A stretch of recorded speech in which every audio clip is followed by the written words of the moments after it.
Bangor, chef-lieu de la province du Moyo-Kibi-Est, constitue la première étape de la mission entreprise par le ministre de la Sécurité publique et de l'immigration, le général de corps d'armée Mohamed Tahir Orozi, dans la partie méridionale du pays. Après l'accueil à l'aérodrome de Bangor par le gouverneur de la province du Moyo-Kibi-Est, Bachar Ali Suleiman, direction résidence du gouverneur. Le ministre est accompagné de l'inspecteur général de police Ali Adoum Toli, du directeur général adjoint de la police nationale Sirandi Ontouin et de quelques proches collaborateurs. Avec les autorités administratives, c'est le gouverneur Bachar Ali Suleiman qui, au nom de tous ses collaborateurs, a dressé un bilan sécuritaire de sa province. Selon lui, la situation demeure relativement calme. Le ministre Mohamed Tahir Orozi a dans un premier temps situé l'assistance sur l'objectif de sa mission, qui est celle de s'enquérir des réalités du terrain, surtout la question de l'enlèvement contre rançon. Il informe que le maréchal du Tchad Idriss Déby Itno fait de la question sécuritaire du pays son cheval de bataille.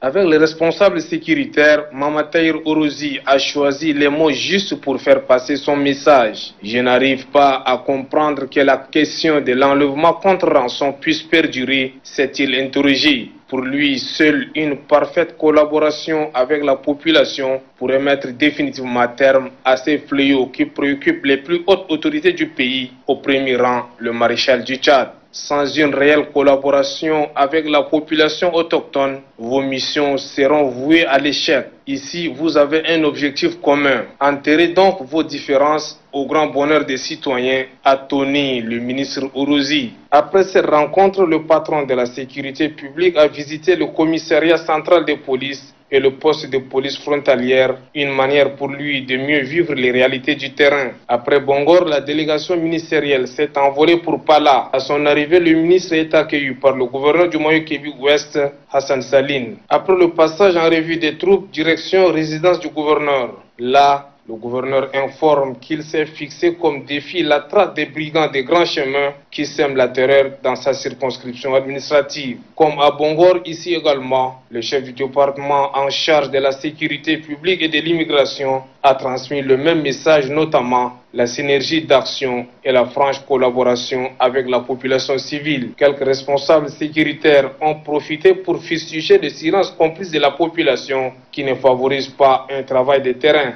Le ministre a profité pour visiter les locaux du commissariat central de Pala, d'où il a instruit les policiers à être vigilants. Comme la province dispose d'un centre d'enrôlement des titres sécurisés, Mohamed Tahir Orozi a visité les 10 centres où fermes instructions ont été données pour un travail de qualité.